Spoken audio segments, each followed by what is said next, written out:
with all of that out the way, let's move on to the reason why we're actually here and talk about this week's episode of the Marvel Studios original series, Secret Invasion. We have, of course, been reviewing this on a week-to-week basis. We're more than halfway through right now. Episode 4 just dropped this past week. We only got 2 left after this. And so before we get into spoilers and break down all the details and the nitty-gritty from this week's episode, I'll pass it over to you, man, to just give your big picture general thoughts, non-spoiler thoughts about this week's episode of Secret Invasion.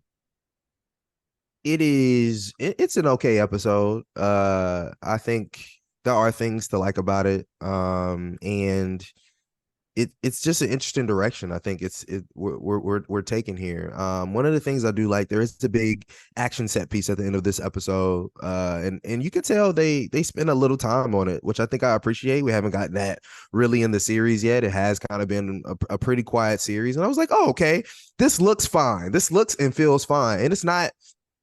And it wasn't an action set piece kind of for no reason. Something important definitely happens. And so I was like, okay, I'm okay with this. This is fine. But in the grand scheme of things, it's hard to tell where the series is going from here, which could be a good thing. Don't get me wrong, which could be a good thing. But again, the feeling that there's 2 episodes left is crazy to me, because I'm like, what is the resolution here? Where are we headed? And so it's I think this far, Secret Invasion hasn't necessarily been, oh my God, you need to watch this TV show right now kind of TV. But the twists have been fine. The twists have been, I think, something fun to mess with. And so I think in the grand scheme of things, this episode will either in some ways make or break it, because this is a very short episode. It is the shortest episode of the series thus far, and I think it will make or break it. I think either everything coming out of this episode will propel us to these really good 2 last episodes, or we'll look back on this episode and say, dang, I wish they did this in this episode again to help us propel these last 2 episodes and make them better. So it's short and slow. But overall, again, it's fine. I like a lot of the character moments we get are still good. Samuel Jackson still acting his butt off. I still appreciate him. I think he's doing really good work here. And there's a lot to talk about, man, between a lot of the other characters. But again, I still feel in limbo after watching this episode. And I think that's my worry. I didn't mind watching it. I didn't hate the episode, but when it's over, I'm like, okay, but where am I? Where's my feelings? I'm still not 100% on my feelings. I'm still not 100% on the story. I'm just kind of in limbo. And so that's kind of where I'm standing. So I'll start with the positive side of things. I think this week's episode includes some great moments as it pertains to just smaller, intimate character moments. And I feel like that this series has quite excelled at that all throughout the 4 episodes that we've seen thus far. I think Brian Tucker, in terms of the writing and the screenplay, is doing a pretty terrific job. He's been writing the majority of these episodes. And when we just get 2 characters sitting down and talking to each other, I think that the writing and the dialogue really just comes to the forefront as being sort of the best example of what this show could be in terms of its exploration of themes and how it's trying to tackle some really difficult subject matter at times. And so I really enjoyed those moments within this particular episode. On the negative side, and it's somewhat related to what I just said, is a couple of things. One, now that we're 4 episodes in, we have a pretty strong idea in terms of what the series is ultimately going to be.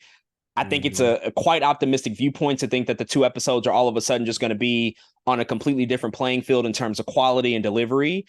I think we're going to pretty much get what we've been getting. And so these exploration of themes that they take the time to actually address are good, but then they don't really go anywhere because we don't have enough time to really explore them.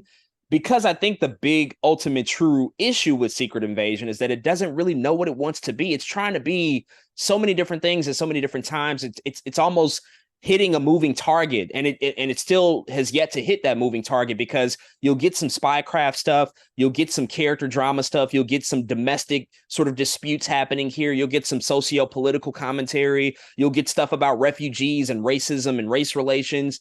But that's a lot of stuff that we're trying to tackle. And I don't feel that the writing is adequately addressing all of those things in a really satisfactory way, because it still has to be a Marvel superhero show at the end of the day. So you're still getting these other tie-ins with previous projects, and You're still getting like the comic book mythology and the lore that they're trying to integrate here because it is an adaptation of a very popular comic book story. And you're still trying to focus on Nick Fury at the same time and deal with the repercussions of other movies and other TV series that we've seen previously. So it's just all sort of spinning the wheel over and over on a weekly basis. And there are highlights and then there are definitely lowlights that really take place over the course of everything we've seen thus far. And I think that ultimately it's just another example of an MCU TV series that doesn't know how to be a television series. And I think the larger issue that's not exclusive to Secret Invasion, it's really with all of their TV projects up until this point, is that they film them like they're movies, but they're not movies. They're supposed to be TV series. And I don't feel like that Marvel Studios has figured out that balance because we've seen other examples like the Falcon and the Winter Soldier or Hawkeye or Moon Knight, where these projects are sort of filmed like they're supposed to be these big budget movie tentpole feature films, but they're displaying them on a week-to-week basis in these 30, 40, 50-minute increments. And it just doesn't really work structurally. It's just not working. I think the one true example of where it worked is their first series, WandaVision, where they were pretty much forced on a week-to-week basis to act like a television show. They were replicating old television shows.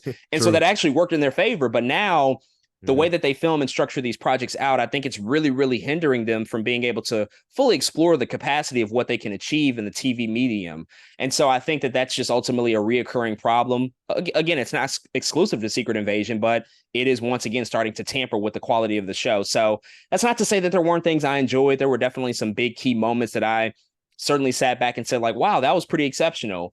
But oftentimes it's weighed down by things that are just, really taking away from the quality of what the show could be and the potential that we could ultimately see out of the series thus far. And so that's where I'm at with it. That's where I'm at with the entire series. And I think that that's probably going to be the case over the next 2 weeks, because this is clearly the formulaic approach that Marvel Studios take with their television series. And unless we actively address it ahead of like the next shows that we'll get whenever those come, then I don't think we're going to really be dealing with anything different. It's probably going to be more of the same. So it's a little unfortunate in that respect, but we always just have to sit back and wait and see and judge it as we get them. But with all of that out the way, we're going to dive into spoilers and talk about the nitty gritty details with this episode. So if you've not seen episode 4 of Secret Invasion, go watch that on Disney Plus and come back and finish the rest of our conversation. So the big cliffhanger that we were left off with last week is whether or not Gaia was dead. We saw that Gravik shot her in the chest. She reverted to her Skrull form, which, would be an indicator that she possibly did die and succumb to the wound, the gunshot wound that she sustained. But I think we were both a little dubious as to whether or not she was actually gone. We come to this week and we instantly find out that she's not gone. She is able to utilize the Extremis that's been reintroduced in this series from Iron Man 3 to basically make herself a Super Skrull and make her invulnerable to those wounds. And so they pretty much faked out the death from there, a decision I don't really care for, but it is what it is.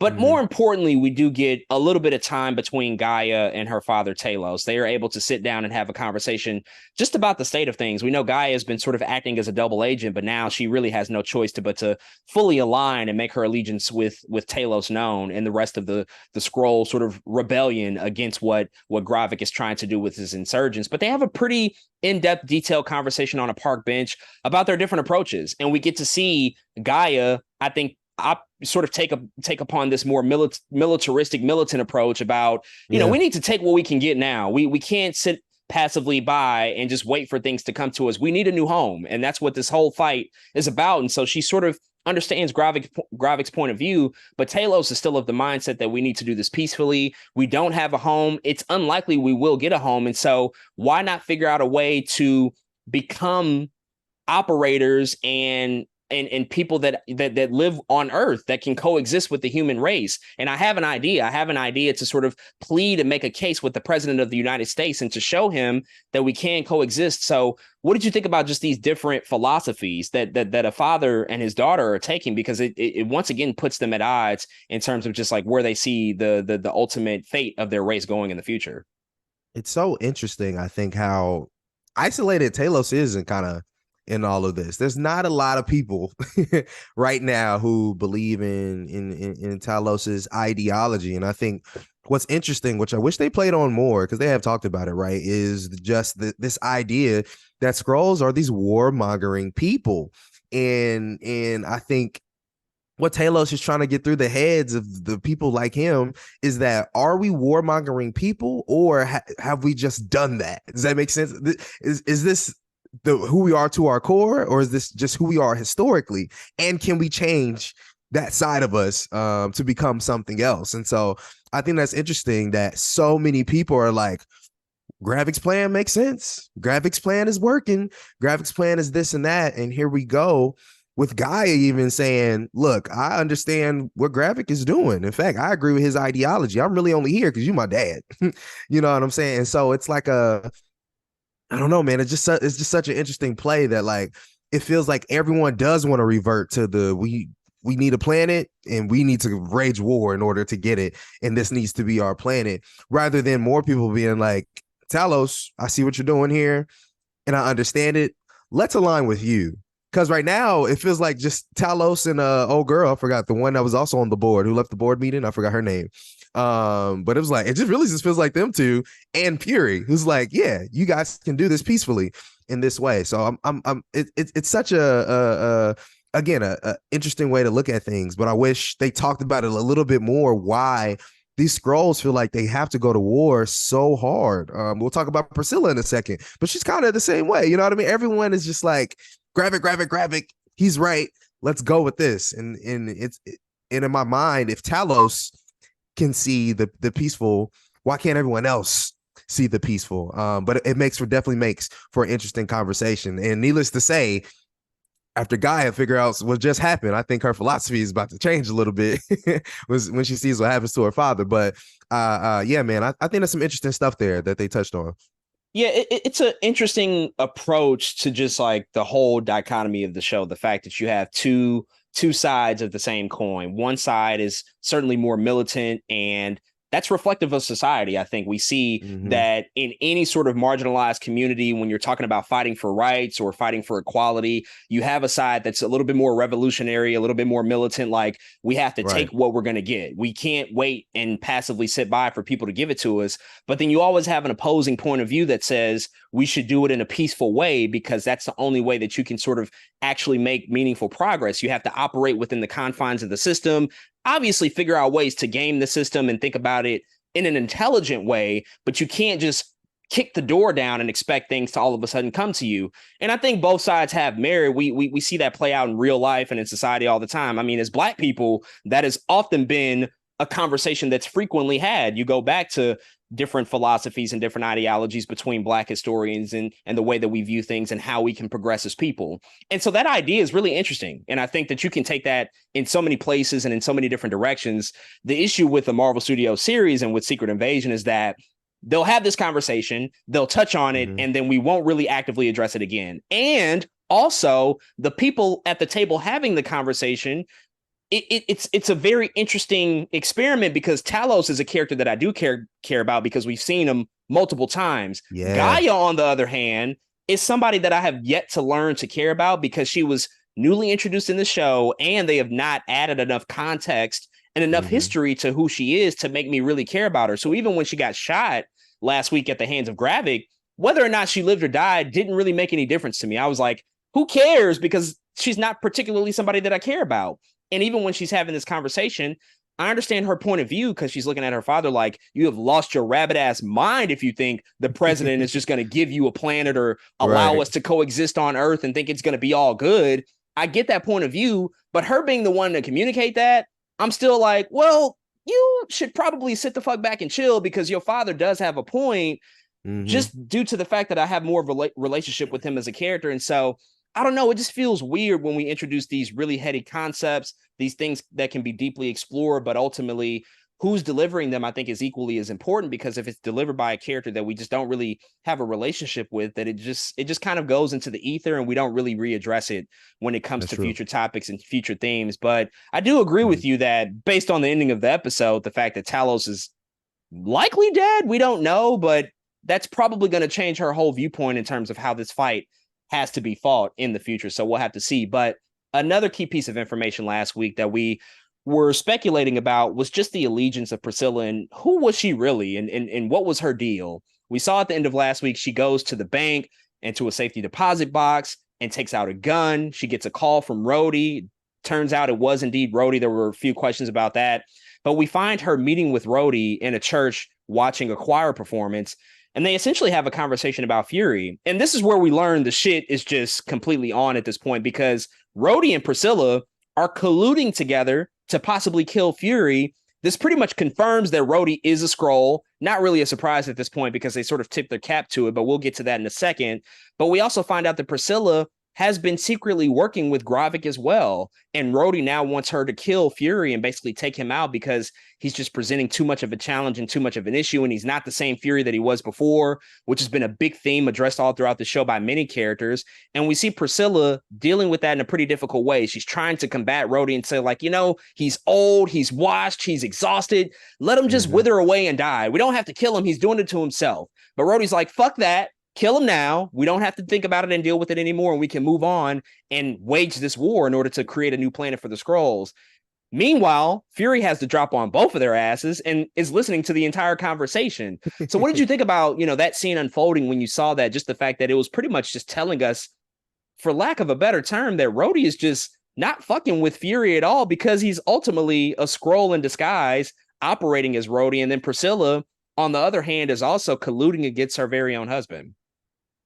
I wish we had time to talk about these two Skrulls pretending to be black people. I wish we did. But there is something, there's a lot here though where Skrull Rhodey, I have to call him Skrull Rhodey or something. This cannot be our James Rhodes, man. This cannot it's be not the Rhodey. In the credits. Her name is Rava, so that's the Skrull that's taking his body.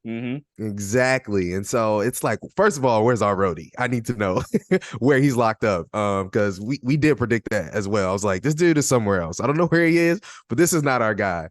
And this Rhodey is also he's not like the sharpest tool in the tool shed technically either. Like he has really good, I think, vernacular. He speaks well. He can pretend to be Rhodey, but you can tell he doesn't have I don't know, just the precision that our James Rhodes has. He doesn't have like the boots to the ground that our James Rhodes has. And you can see it in his temperament. You can see it in the way he speaks not only to Priscilla but to Nick Fury. It's just like, dang, this dude really is not the same. It's funny because those first couple episodes, you're like, yeah, this is Rhodey. And now I'm like, it's not even close. It has nothing. It's not even him changing. It's like, no, this behavior is crazy. So it's crazy to see this. But for Nick Fury to sit in on this conversation is nuts. It's like somebody who's supposed to be his friend and his wife are conspiring not only against him, but against the United States. It is just, wow. Like, I can't even imagine being Nick Fury and being like, how the hell did I get here? What is going on? But it's wild to see it go down, especially because Priscilla was talking so much shit about Nick Fury in that clip, man, where she's just like, he's not the same person he used to be. He's weak, this and that. And I was like, damn, she is going in, and like, your wife is saying that shit. That's crazy. And he's hearing every single word. I was like, I'm hurt. I was hurt for Nick Fury. I was like, my goodness, like it. I would have busted the church, man. God would have heard me that day, because there's no way that they talk about me like this, and I'm hearing the whole conversation. It would have been a Tyler Perry movie after that. I'm walking into church, man. But no, it's I thought it was a really cool conversation, and it's crazier to see, I think, how it transpired, how we get Nick Fury end up, talking to Priscilla about it, how he ends up talking to Rhodey about it, Skrull Rhodey, how he ends up talking to Skrull Rhodey about it. But I think it was a cool moment to insert in the show. It was like a, damn, this is some deep shit to be in. And I think, again, what's so interesting about this show is Nick Fury is losing constantly. I mean, I don't even think he won yet in the show. I'm over here trying to think of a win. He hasn't won yet. Nothing but else. His wife is against him. He probably has no idea what the real Rhodey is anymore. He's losing best friends, and it's just a lot for Nick Fury, man. But I think it's going to add to hopefully some kind of payoff in these next couple of episodes with the amount of losses that he's getting. Yeah. First thing that I want to point out in the church conversation scene, when you see Rhodey talking to Priscilla and they're, just completely going the fuck in on Nick Fury, Rhodey made a reference to wrestling that He did. definitely stood out. And we're, avid wrestling fans and watchers. And he said, I'm going to DDT him off the top rope like the Undertaker. I was like, First of all, the Undertaker ain't DDTing nobody off the that's how fucking you know top he the rope. feds. That's like, you don't watch wrestling for real, for real. You You don't. saw like a clip somewhere and you just made that shit up. And even beyond, nobody's DDTing anybody off the top rope. Who does that? It's That's not a not really thing. a move. It's not a thing. And so I like the reference to wrestling because it's like, well, maybe Rhodey or the Scroll watches wrestling, but they clearly don't know what they're talking about. So again, they're not really hiding the fact that this is not the Rhodes that we've come to know and love all these years later. But as you said, man, Priscilla just sitting there just going in on Nick Fury, man, that's just a crazy thing to hear as a husband to somebody that you knew and loved all these years and you thought was fighting alongside you and had your best interest at heart. And then to find out that they're essentially plotting to assassinate you just mere minutes later, and you go to their home and you see him obviously with the information now preparing tea for her. I love the fact that they just get to the conversation, which this is my favorite moment of the episode when they just kind of sit down and talk to each other, because there's a couple of really key information sort of tidbits here. There's a callback to the flashback that we got at the top of the episode, because this episode does start with the flashback to 2012. It's right after the Battle of New York. It's probably Nick Fury's highest moment in his entire career. He's the director of S.H.I.E.L.D., which is the most powerful spy organization on Earth. The Avengers just assembled for the first time. They're able to send back the forces of Thanos and Loki. It's a huge victorious win for him, and he's probably the most powerful he's ever been in his entire career. And we get to see the moment where he falls in love with Priscilla, the dinner that they have together in Paris. And then you fast forward that later to this conversation, which is on the completely opposite end of the spectrum, where he essentially has to completely cut ties with his wife, knowing that he wants to assassinate her. And we get just a really, really poignant, sad, tragic conversation between these two, because you can tell that they don't want to have this moment. They don't want to realize this all come to fruition, that the fact that their marriage is essentially about to end.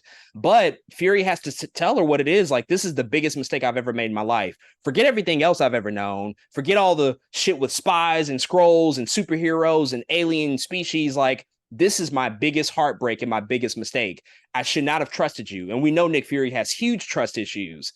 And on the opposite end of the spectrum, we get to see and learn more about Priscilla and how she took over the body that she's assumed all these years, a Black woman, and how she originally met the original person. And she had this congenital heart disease. And she talked about the story of the promises that she made to this woman, the fact that she would still be a daughter to her parents, that she would always love and protect Nick Fury, and that she would never hurt him. And that's ultimately why she could not come to bring herself to kill him. And we get that moment where they take their pistols and they fire them at each other, but they intentionally miss because they just can't do it to one another.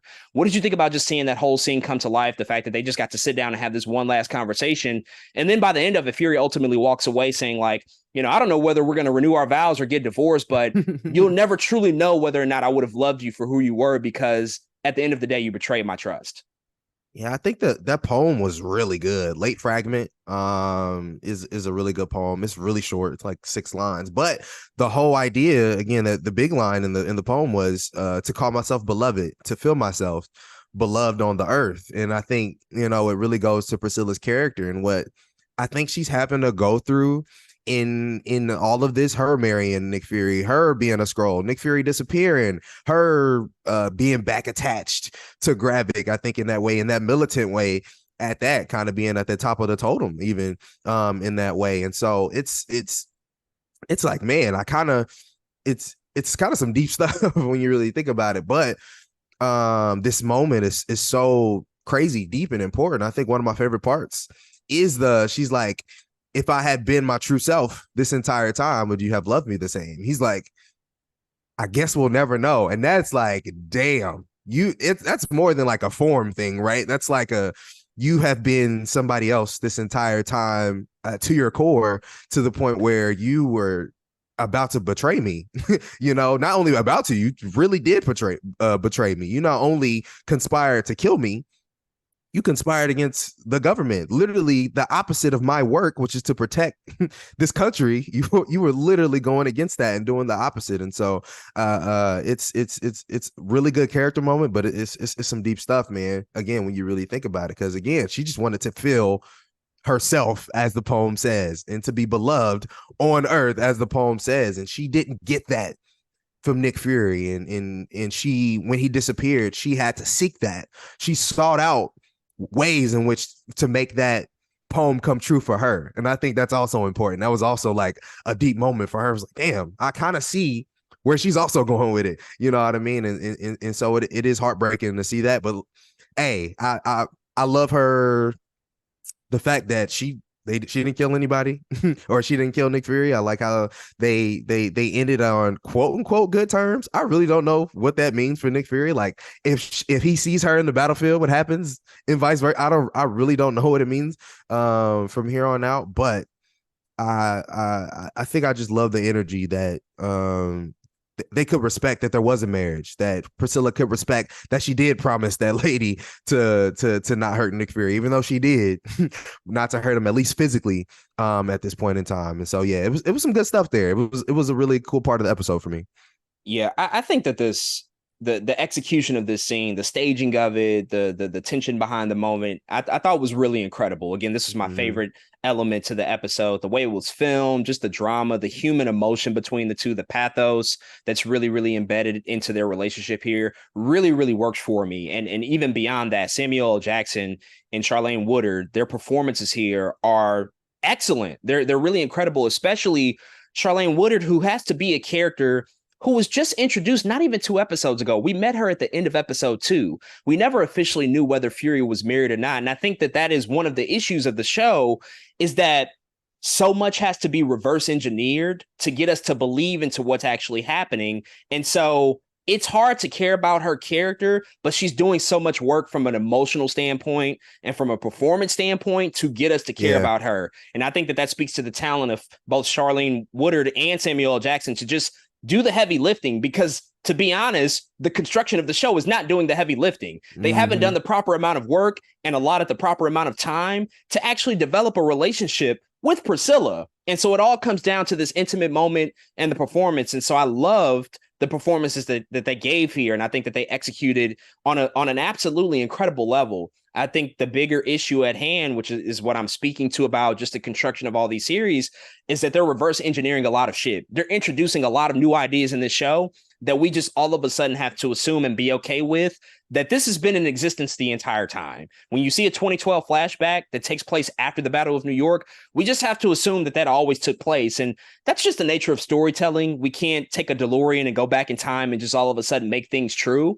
That's just the Mm-hmm. nature and the function of these shows as they fill in the gaps. But it is one of those things that I think it's a really, really difficult line to walk, because you're asking us to really buy in and believe in this stuff when it's been a little hard to believe when we didn't actually see it, or when we didn't actually know these characters. But Yeah. nevertheless, I thought that this was a really, really good scene, and I love just the tragic sense of it, because by the end of it, we know that they're walking away from each other, and they're Mm-hmm. probably going to come for Priscilla, Gravik, and his entire team, and try to take her out, because they're gonna learn that she didn't carry out her mission. They're gonna find out somehow that she didn't assassinate him, and so they're probably going to come for her, and she might ultimately, tragically, meet her end at the end of the series. But we'll have to see. But let's revisit Rhodey as well. We sort of already alluded to the fact that we find out he's a Skrull. We speculated about it at the top of the series, but all along the way, they've not really made many more secrets about the fact that this is a Skrull.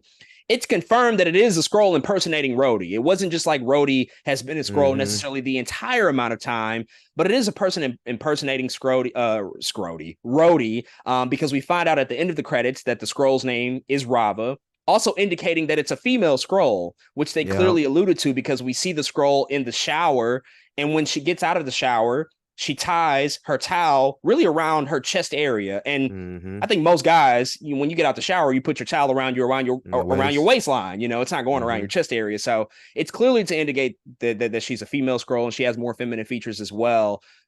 What do you think about this? When did this happen? There was also an interview that dropped, I think, right after this episode premiere, where Kevin Feige said that this Skrull has been impersonating Rhodey for some time. The fact that this has been a Skrull for at least some of the MCU projects we've seen Rhodey in recently. So Mm-hmm. I don't know how far that goes back. Does it go back all the way to maybe Avengers Age of Ultron? Is it more recently? It's like the Falcon and the Winter Soldier. What say you about that? And how do you feel about the fact that, like, this is not the Rhodey that we've been living with, at least for the recent past of the MCU?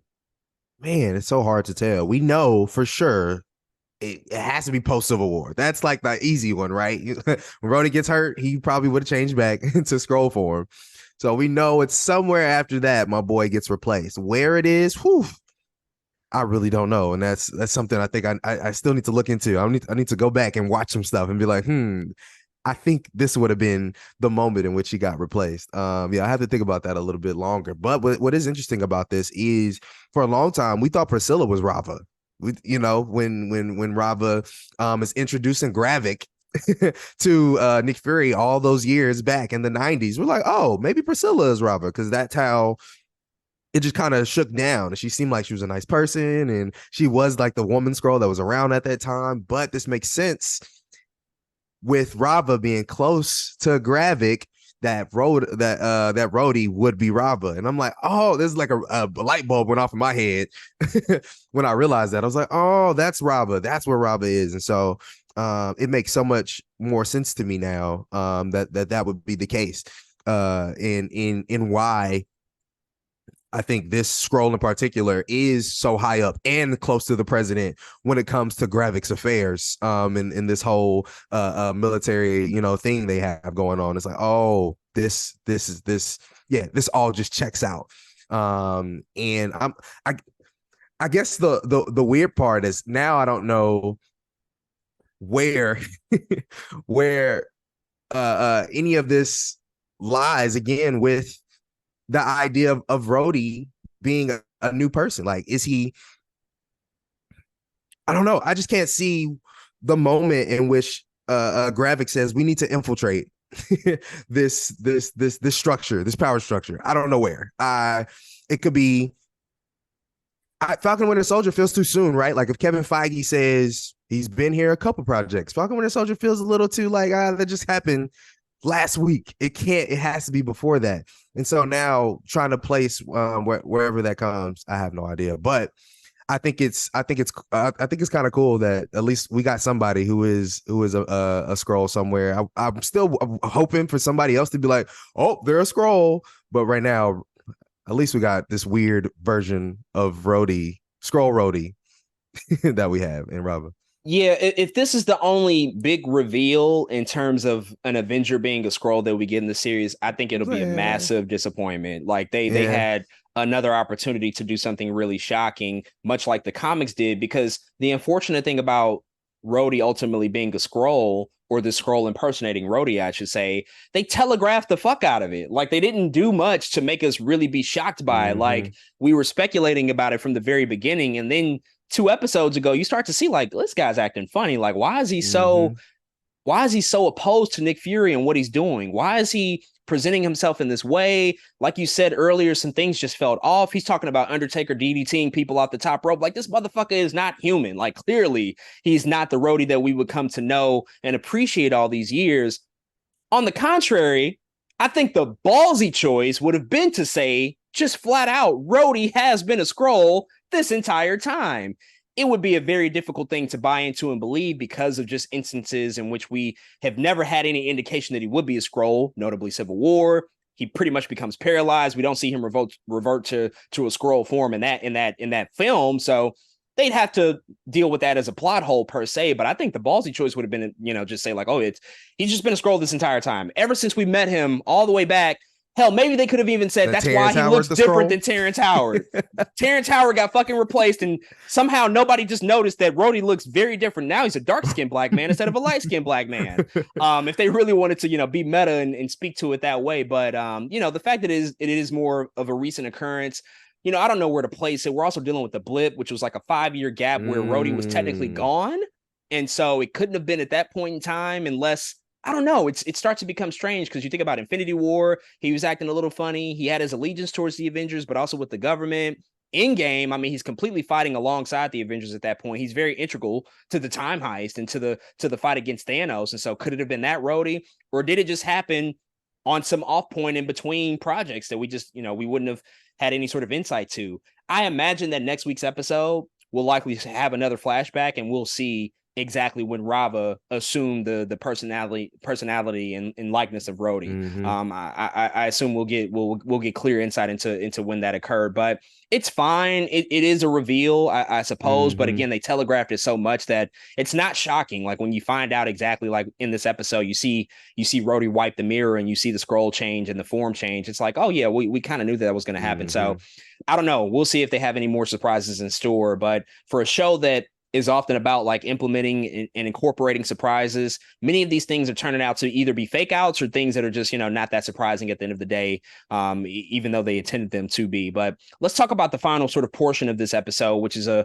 bigger action set piece that takes place at the end. Essentially, Gravik is trying to intercept the president and assassinate him. The president gets off of a plane and is getting detailed by his convoy. They're traveling, and ultimately Gravik and his forces, his insurgency, they attack this convoy in the middle of nowhere, essentially, and a big shootout occurs, and there's bullets flying everywhere. A lot more violence that we see that was sort of introduced a couple of episodes starts to bubble up again. People are getting shot left and right. And then ultimately, a couple of key things happen. One, Rhodey is very much in on this whole entire plan because he's very calm and cool and collected in the backseat of the van watching this all unfold, chilling because he knew what the fuck was about to go down with bourbon on his breath.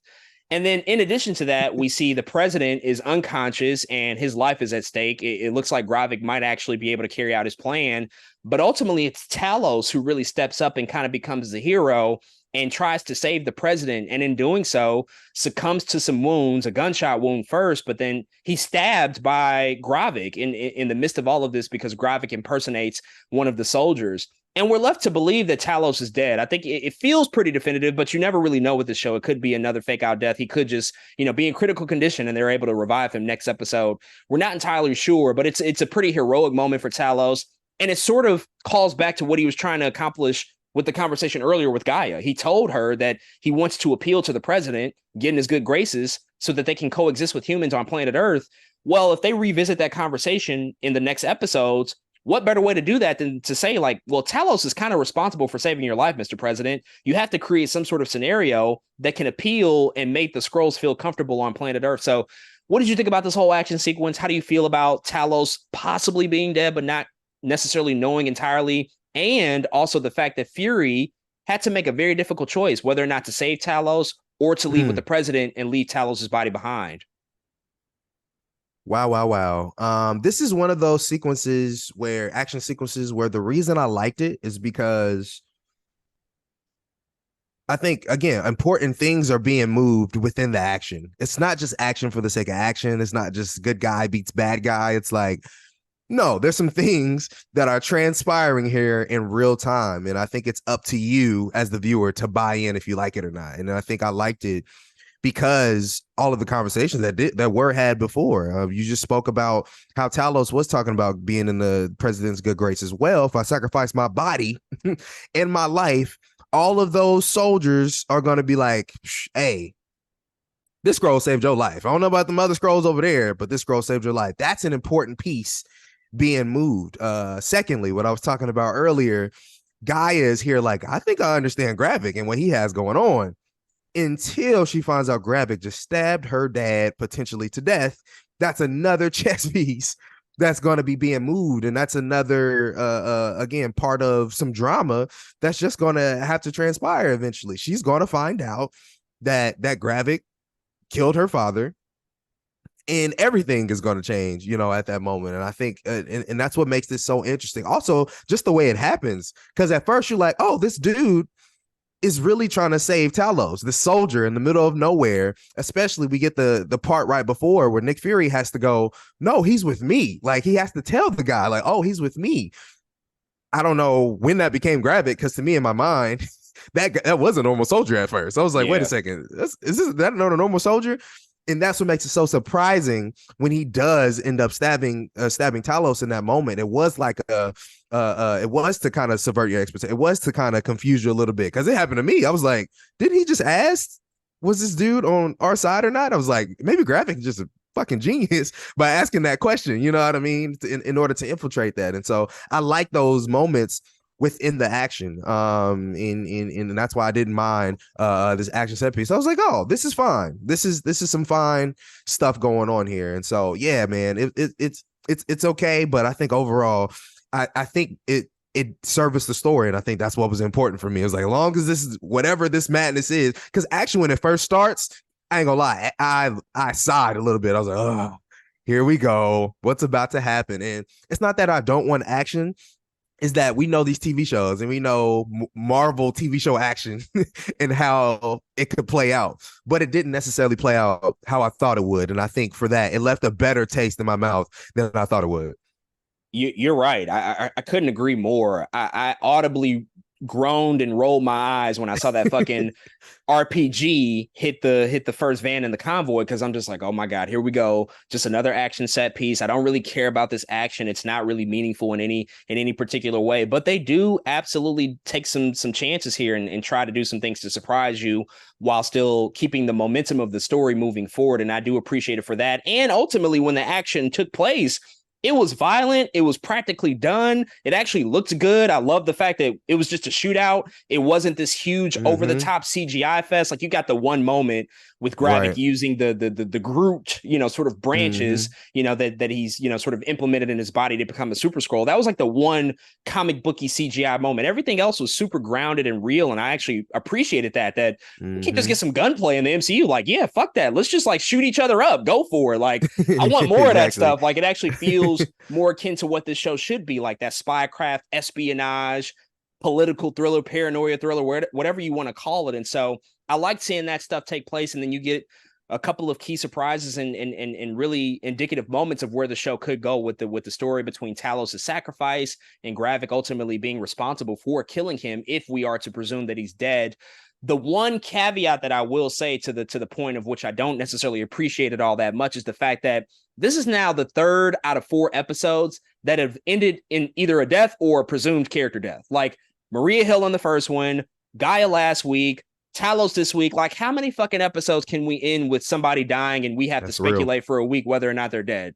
That's just, come on. We have to be more creative and more inventive with how we end episodes. That can't always just be the cliffhanger. And that just goes again to speak to my point about the construction of these shows. I don't think that they have found the balance between how to make a movie and how to make a proper TV show, because every TV show, any good TV show, doesn't end on the same type of cliffhanger every week. Like, there's a better way to bring sort of a resolution to the arc of what was introduced this week while still setting us up for next week. And so I think that we could have done something a little bit different on that front. But beyond that, I thought that this was a pretty good way to close out this episode with some really good action and some surprising moments. But it just leaves us to still wonder and suspect, how is this show going to end? What does Gravik ultimately want with Fury? Because we still don't really have any insight to that. Like, why is this beef so huge beyond the fact that Fury didn't deliver on the promise? Like, can we get more about that? Can we speak more to that? What's going to happen with Priscilla? Do we care about what happens with Gaia? Fury, when is he going to win in this whole thing? Because he's just been taking L's left and right. Before we close out here, any sort of last minute thoughts, observations about this week's episode, or even how it informs the last 2 episodes that we'll get over the next couple of weeks? Yeah, overall, this episode is fine, but it does have me worried for the next 2. We've talked at length, not only about this show, but other MCU shows, man, about this time barrier. And I hate to sound like a broken record, but this still is something in me, man. It just feels like we're just doing this thing again. When you thought the MCU would finally get it, they almost didn't get it. The episodes before this were at least closer to hour-long episodes, and they're like, here's a short one. I'm like, damn, not another short. Why can't we just have the whole thing? Another thing I thought about while we were talking is, how can we possibly make Priscilla feel like a bigger character than Gaia in this moment in time? And she's had probably less screen time. It is the craziest thing to me. It's like, are we using our actresses correct? Like, you know what I mean? Like, are we using the talents that we have here correctly? I think, of course, Samuel Jackson. I think Kingsley Benadir. I think Ben Mendelsohn. Yes, we're using them, but we ain't seen Olivia Colman. Amelia Clark is not being used. The woman. This is Khaleesi. Daenerys Targaryen, breaker of chains. Okay, this woman, give her some stuff, give her scripts, give her dialogue. She's not doing enough for me, man. But I have to give it to Charlene Whittard, who she is being given the dialogue. But if we had more time, we can give it to both Charlene and Amelia. You know what I'm saying? Like we gotta do better, I think, with our female characters, man. We just have to. And I think it's a little disappointing on that front after we talk about this show before it came out, how fire of a cast it is. But really, every episode we're talking about like the same three people. It's like I thought it would be more here. I just thought there would be more here, and so I'm worried going into these last two episodes, because now how much more, less than 2 hours left probably, how much more can we get of Amelia Clark? How much more can we get of Olivia Colman? How much more can we get of all these people? Ben Mendelsohn's really gone? What? We've been with this dude for a minute now. He was one of my favorite random people in the MCU because he is so good at acting, because he's just, I don't know, something about Talos is like, this dude is a Skrull, a cool ass Skrull. Is he gone now? Now what Skrull are we supposed to like? It ain't Amelia Clark, because you haven't done the work for us to like Amelia Clark. So I'm just worried about all of that, man, and where we're going to lie by the end of these next two episodes. I will say again, this show hasn't been necessarily must-watch TV, but it's still okay. I still like it. It's still better than a couple of the other MCU shows I think we've gotten. And so I just need some sort of consistency, I guess, to round out the show, and to give us to by the end of it to say, okay, at least it was okay. That's sad, I know, but at least that was okay. Can it subvert expectations? I mean, if you give us like an hour 30 episode, give us two of those back to back, maybe, but I don't see it happening. And for that, it is a little disappointing. But I think at this point, I'm trying to be realistic on the ways in which we end this show, which, you know, you kind of were saying earlier. And so that's where I am now. I'm just hoping let's just coast to the end. Give me some, continue with the character moments, and let's end it, man. On a better note than I guess, than I hope that we could. Yeah, they're kind of fucking up. We definitely have to be honest about it and address those concerns for sure. I mean, first and foremost, Olivia Colman had one scene last week, completely absent this week. That's just a absolute waste of her talents. I mean, she would have to have a very substantial role in these final two episodes, I think, in order to fully redeem her as a character and to make this appearance useful to this story. Secondly, Gaia is not somebody we necessarily appreciate nor enjoy, which Amelia Clark, I don't think it's any fault to her. It's just the real estate in which she's been provided as a character within the show. There's just not enough of her. Outside of the story that we're dealing with here, this just goes back to a point about expectations that I've been speaking on recently, especially as it relates to these new comic book projects like The Flash and now Secret Invasion. We have got to stop setting up expectations in terms of comparisons and things that we think that this is going to be like. People were calling this, you know, Marvel's latest, you know, sort of attempt at Captain America, the Winter Soldier, which is many people's favorite movie. It ain't touching that, not even by a mile. Many people were saying that this might be Marvel's Andor. No, it fucking ain't. It ain't even close to that. Hell no. Like, certainly not. We got to stop setting up these expectations. I remember also reading a report before the show had came out a while ago, actually, that they were saying that every episode was going to be 50 plus minutes. It was going to be the first show that was actually like true to the hour-long format. We see now that that's not the case. And perhaps it was true at the time of publishing that. And things can always change in the development of a show, post-production, like things always move around and shift. But these expectations coming into this stuff, partly that's our own fault as audience members of like getting excited about this stuff, because now we have to call a pig, and we're seeing and getting the same results time and time again. And that's why we're in a situation now where I just don't believe that with 2 episodes left, Secret Invasion is going to become this masterful show that it hasn't proven to be for maybe 3 hours up until this point. And so I'm expecting to kind of get more of the same with a little bit more of intrigue and maybe a couple of more surprises, but nothing that's going to take me to this place of saying like, what an incredible show. This is one of Marvel's best. Like, I just don't think we're going to arrive at that place. We're not going to land that plane. Like, it's just not possible being more than halfway through this show at this point. I can just only hope that what we do get, still being realistic about it, is that it will be of at least above average quality, and that they can do some things that will surprise me, that will make me think about this show in a better light, that will challenge me in the notions that we had about it coming into these 4 episodes, to think like, well, you know, these final 2, they actually sort of exceeded expectations. That's the best that I think that I can hope for at this point, but we'll have to see. We have 2 left. We'll be back to, of course, review those. But folks, with all of that said and all of that out the way, those are all of our thoughts about episode 4 of the Marvel Studios original series, Secret Invasion. If you've checked out this episode this week on Disney Plus, hit us up and let us know what you think. I'm the last person standing between them and what they really want.